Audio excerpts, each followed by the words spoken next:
The God Sacrifice. Prologue. For 5,000 years, a family of 5 brothers and 3 sisters ruled a far land full of forests and deserts, ice and fire realms, all connected by several portals. Each portal was guarded by the family security, a strange race of mutated killers. Each family member received an artifact of great power and was then sent to rule a certain realm. Legend claimed that when the family came together, all 8 will choose their champion to carry their heavenly essence and carry out their will. The family have never seemed to feel the need to claim a champion, and none have held the mantle of champion for many eons. But it seems the world may be on the verge of collapsing. Will the family of Kihira sit idly by and do nothing, or will they crown a champion? Chapter 1. New Beginning. I stood on top of a cliff face, staring at the choppy waves crashing onto the stone harbour. Ships sailed in and out of the port in a steady stream of fumes and angry ship captains shouting obscenities at each other. I turned to see a street urchin slowly tailing a man who seemed lost in his paperwork. Just sticking out of his pocket was his wallet. The street urchin noticed me looking at him, panicked, and ran off. I smiled to myself when the tap of a cane from behind me caught my attention. A large man sucking a pipe peered at me with tiny black eyes. "Move it, boy. Stop your loitering and look sharp. You ain't boarding my galleon looking like a damn stowaway." I looked the man in the eye and said quietly, "Am I supposed to know you, sir? Have we met before?" The man leaned forward and exhaled pipe smoke into my face before indicating to a skull and crossbones hat and his smouldering beard hairs before explaining, "If you're that simple, boy, I'm Captain Blackbeard, the most feared pirate of all time. May you never have the fortune of meeting me or my crew on the high seas, for you might not live to speak of it." The pirate captain walked off laughing to himself, his fingers toying with his pistol. I shook my head as I watched him leave. I quickly ran after him, only to be thrown back by 2 hulking men with cruel-looking maces strapped to their sides. The 2 men grinned, baring jagged, yellowing teeth. "Beat it, kid. No entry. Unless you're our new punch bag, of course." The same gravelly voice from before came from behind the 2 guards. "Let the kid through. I want to see him. Now." 2 guards looked uneasily at each other before staring at me and whispering, "You must be special. Normally the people who are brought on are forced on and usually have to be put down if they fight too much. But he seems to be expecting you." The captain roared, "Just send him in before you board a kid." I looked at the 2 men and pushed past them. The door closed with a click and I gazed upon the face of something with pure hatred for the world. Blackbeard, the feared dread pirate. The pirate captain downed a whole jug of mead and rum in one gulp before fixing his now burning red eyes upon me. "What business do you have just strutting onto my ship, boy? Eh? You want to claim my head? Move in on my position as captain of this fine galleon? My boys weren't lying either. 100% of people who board this ship perish by our hands." Blackbeard laughed menacingly whilst pouring himself another drink. "You know, boy, I kinda like you. You remind me of myself back in my youth, without a care in the world. You think nothing has consequences, but you will find everything has a consequence. Even the best intentions." I stared at Blackbeard and replied, "I wish to pledge my sword to you, if you will accept. I won't let you down." Blackbeard glared at me before muttering, "Who do you think you are to demand such things? No damn respect." The pirate captain lunged forward, his desk crashing to the floor. Rum sloshed everywhere. Blackbeard drew his sword and tried to swing for me. I dodged, and in turn drew my blade and placed the cold steel to his neck. I was so close I could smell stale mead and rotting worms on his clothes. That was a bad move, Teach, but I'm not in a mood for a fight. so I'll deal with you later. For now, where will I be sleeping? I grabbed Blackbeard's locks in one hand and threw him into the chair. He grabbed his jug and filled it hastily. Knocking back his drink, he said between gulps, "You have balls, kid." Blackbeard lowered his head slightly. "Why do you want to fight for me, boy? What's your plan?" "It ain't an easy life, I'll tell you. You never know when trouble will start, and when it does land, well, we're never prepared. We always lose some men, mostly to stupidity, sometimes something else." The pirate captain raised his jug to his lips, leaving the rest of his sentence to be filled with one's imagination. Took a swig, and then to my surprise, held out the drink to me. I grasped it in my hand when I heard from behind me, "The captain gave him a swig of his drink?" I glanced back, and the men closed the door quickly. "So, Teach, may I call this ship home, or do you not need any more hands on deck?" Blackbeard rose from his chair and strode across his study. He opened the door and shouted up to his first mate, "Set sail for Kethos. I've heard rumours that a powerful sword has been uncovered there. I will have this sword, either by will or by force." The pirate captain turned back to me. "So, kid, do you have a name? Family? Anything? Jolly well can't keep calling you boy now, can I?" I glanced at my feet and answered quietly, "I never knew my family. I grew up fending for myself, and my name is Enadon, and I want to be feared by people. Well, maybe not feared, more respected." Blackbeard shook his head. "Go below deck and introduce yourself to my men. And if I need you, you'll know. Now go, I've got things to do." I nodded and left the captain's quarters. As soon as the door closed, I found myself surrounded by the lackeys of Blackbeard. At the head of the group, the two guards stood, smirks plastered on their scarred features. "Hey, new blood, come here and play with us. We got a game you can play." The pirates sniggered quietly. I noticed this, like the weapons they'd tried to hide. I smiled politely and replied, "Sure, I can play for a bit. The captain said I should get to know you better. So, let's play." I looked around at the growing group of pirates, each as ugly and battle-scarred as the last. I took a step back and nodded. "Are you ready?" The pirates began cheering loudly as the first two hulking buccaneers charged forward, wielding axes. Their axe blades chomped into the floor beneath me when the second axe scythed inches from my head. I barely managed to dodge the attack. I skipped back and then sprang forward. Sword raised and slicing up. An axe flashed through the air and I fell back, sword clattering to the deck. I reached up and saw blood painting my fingers. I rose to my feet and growled through bared teeth, "Who threw that axe? Tell me and you won't die miserably." One of the guards stepped forward and said defiantly, "It was me, kid. Why, what are you going to do? Cry on me?" The remark achieved a few terrified laughs. I narrowed my eyes and lunged forward. The pirate's eyes widened in horror when the air around me began to burn red and combusted. The ball of fire diminished to nothing but smoke, and the pirate stared at me in fear. "Look at it. What the hell is that?" I glanced down at myself and saw dazzling armor coated my body. Large gold paws were where my hands and feet should be, and a long gold tail lashed behind me. Another pirate screamed, "It's a lion. What do we do?" The smell of fear washed over me in waves. One of Blackbeard's guards tried to attack me, but his sword bounced harmlessly off my armor. I grabbed him by the neck and launched him at the mast.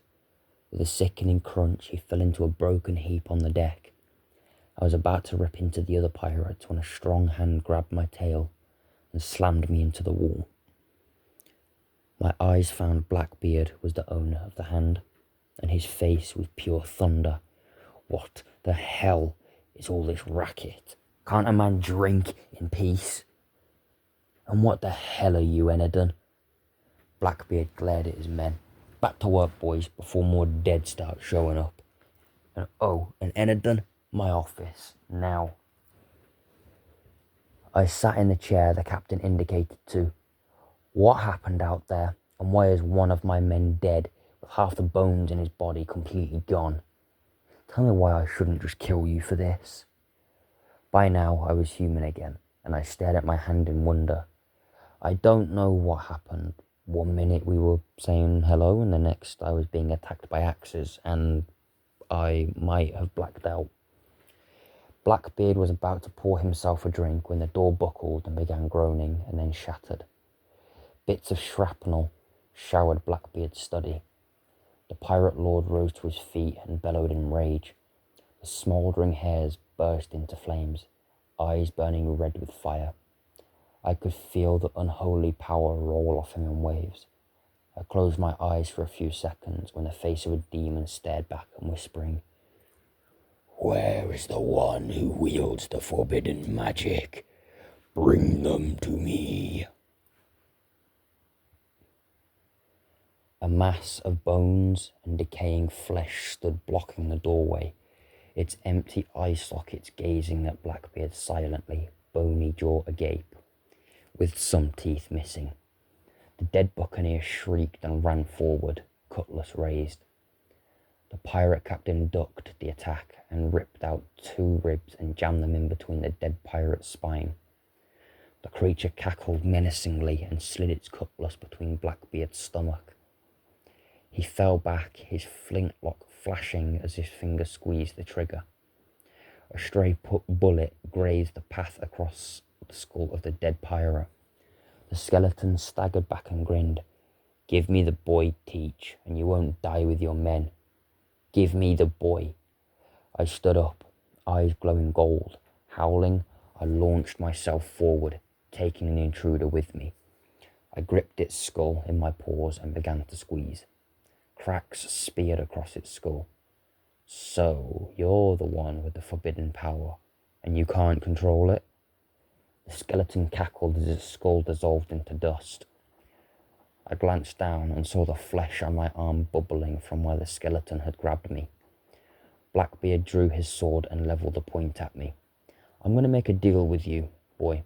Once we reach Kethos, I want you off my ship, but not when things are after you. Are we agreed?" The skeleton struggled to its feet and chuckled. "So, you wish to anger the Dreadlord. You won't hand over the prey?" Blackbeard raised his pistol at the skeleton, beard hairs in full flame. "Tell your leader they will not have the boy. Not in my care." Blackbeard fired, and as bullet hit bone, the dead pirate screeched as it crumbled into dust. The captain looked at me and wheezed. "Get some sleep. We'll be in view of Kethos soon." I gripped the rail to pull myself up, but my energy was gone, wasted in the fight. Blackbeard walked over to me and hesitantly helped me to my feet. "If I'm correct, boy, there's a witch doctor on the island, but watch your back out there. It is very dangerous." I smiled weakly. "Thanks, Captain. Thanks for the help."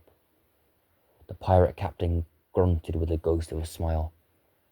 "Don't push your luck, boy. Bright and early tomorrow. We've got things to do." I slipped into my hammock and drifted off into troubled sleep. I dreamed that the spawns of hell were swarming the lands. Death and destruction followed in their wake. Innocent people killed in savage ways. I awoke in a cold sweat to hear the bellows of the captain. "Reel in the sails, slow the ship. Enadon, get your lazy ass up here. Chop chop." I squinted in the bright sunlight. As I stepped onto the deck, pirates rushed across, cleaning, drinking, and fighting amongst themselves. when I spotted Blackbeard speaking heatedly with a small man with spectacles. I noticed Blackbeard's hand gripping his pistol. The pirate captain glanced over and saw me, and his expression changed. He pushed the small man aside dismissively and strode over to place a heavy hand on my shoulder. "Enadon, my boy. Impeccable timing. I was just about to shoot some fool. Anyway, we've arrived. Welcome to Kethos. It's a beautiful little place." I glanced around and saw a bustling village overflowing with laughter. Then I glanced back at the small man who now had 3 men bristling with weapons. The small man shouted, "If you won't listen to reason, then try steel." He clicked his fingers and the 3 thugs leaped forward. Panicking, I jumped in front of Blackbeard, who just threw me out of the way. I jumped to my feet to see Blackbeard pull out his pistol and shoot the man point blank in the knee. The small man's knee shattered and he collapsed, screaming to the floor. I crouched down next to the man and whispered, "Where can I find the witch doctor? I need their help." The man looked up through tears, sobbing loudly. "He lives on top of the mountain." I stood up and looked at the mountain. The clouds were swirling restlessly above, and I could feel an unholy energy coming from the top. I shook my head and walked over to Blackbeard, who by now had incapacitated his assailants. "This is where we part, Captain, if the seas wish us to meet again. Until then, farewell." Blackbeard stared at me down, his expression dark and ominous. He silently sheathed his blade and tucked away his pistol. "I can't say it's been all that pleasant, boy, because I'd be lying. But it's been good meeting you. Find the witch doctor, sort your problems out. I also hear they have an arena which might be worth a look. Good luck on your path, lad. Oh, and be careful." We shook hands and parted ways. Blackbeard shouted, "Oi, Enadon, I almost forgot. Payment for a job well done." A big bag of coins landed at my feet with a heavy thud. I scooped the coin purse up and tucked it away. I entered a weapon shop and saw at the back a glass case with 6 large locks. On closer inspection, I noticed the weapon inside was actually made of wood. The shopkeeper asked suspiciously, "Are you going to buy anything today, sir?" I indicated to the glass case beside me. "Why all the locks for a wooden sword? Surely no one wants to steal a wooden sword." The owner scowled at me and asked again, "Are you here to buy anything or not? If you're not, then I have to ask you to leave." I snarled irritably back, "I would have paid for the sword had it not been made of wood." The shopkeeper narrowed his eyes at me and slowly walked out from behind the counter. The sword I had in this case belonged to a warlord so barbaric, so evil. He was known as the demon Messerum Hominis, the Reaper of Man. "Do you know which warlord the sword belonged to, boy?" I shook my head. "No, why would I?" The shopkeeper whispered softly, "It belonged to Octane Kahira, one of the family of 8. I shook my head, not knowing who the man spoke of. "Do you need help finding your sword? I might be able to help." The man laughed. "The sword was stolen by bandits weeks ago. But my problem isn't them anymore. Our problem is what killed those bandits." I saw fear wash over the man's face, and he carried on softly. "Many of the town's guard tried to kill whatever killed these bandits. All but one survived, but he too died soon after because of his injuries. With the town guard gone, we have no one to protect us. The guards say we've been cursed." I held my hand up to interrupt the man. "Where did this happen? And do you know what killed them? I will bring back its head." The man looked me in the eye and pointed up the mountain. "It lives somewhere near the top, near where the witch doctor lives. A few of us believe the witch doctor may be why the creature turned up. Just be careful. It's old, it's cunning, and it really does not like visitors. I turned on my heel and spotted the small man staring at me from the other side of the glass. 2 of his goons supported him and 1 brandished a rifle. I opened the door and the small man called me over. "Ain't you that boy from the pirate ship? Blackbeard's ship, right? Tell him I won't forget. I am coming for him." I peered down at the man and asked, "How's the knee, little man? Do you want a kiss to make it better?" The man tried to stand up but fell to the floor crying, "Get him, boys. Kill the bastard now." I dived to the floor as bullets whizzed through the air. Glass shattered and people began screaming. I stared around at the chaos around me. I then stared directly at the small man, and as I stepped towards him, I could feel my energy changing. The gold armor encased my body. My gold tail lashed furiously behind me, wrapped around the ankle of the thug with the rifle and threw him to the floor. I grabbed the other 2 thugs in each hand and stared at them, growling. They fainted in my hand as I turned my gaze onto the small man. He pulled a pistol from his jacket and fired a single shot.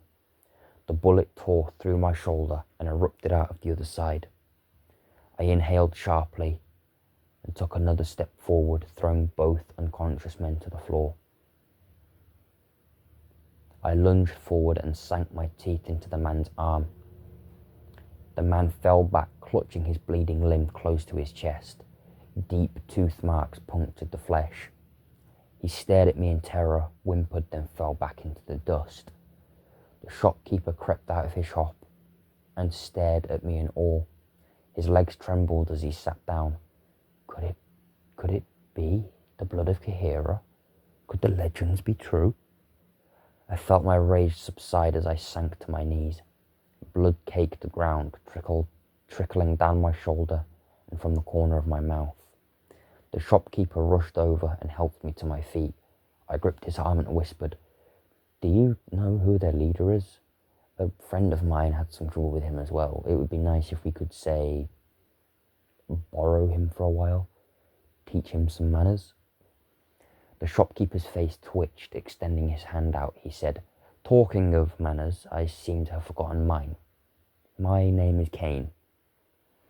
I gripped his hand firmly and in turn gave mine. We rested for a while, just watching the restless seas raging against stone, and sea salt clung to the late night air. Kane craned his neck to peer at me in the last of the fading sun. "The legends say that the blood of Kihira rages on still, trying to seek one strong enough to face the god's judgment. The sword I had in my shop was said to bring forth a murderous streak in even the most placid of creatures. From what I could gather, each artifact is either a blessing or a curse."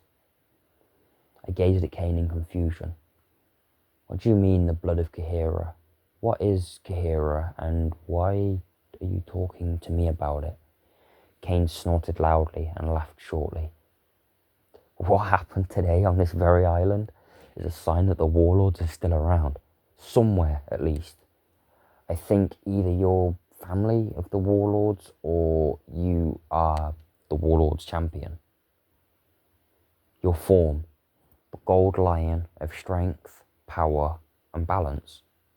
Confront your prey, return victorious, and you shall begin your path." I looked towards the mountain and saw the darkness growing restless, writhing and merging with itself. Kane too noticed the clouds and shook his head disapprovingly. "I do believe the old man has noticed your presence. Remember what I said. Keep your eyes open out there, boy. Trust nothing the beast has to say. Now go. Your fate awaits."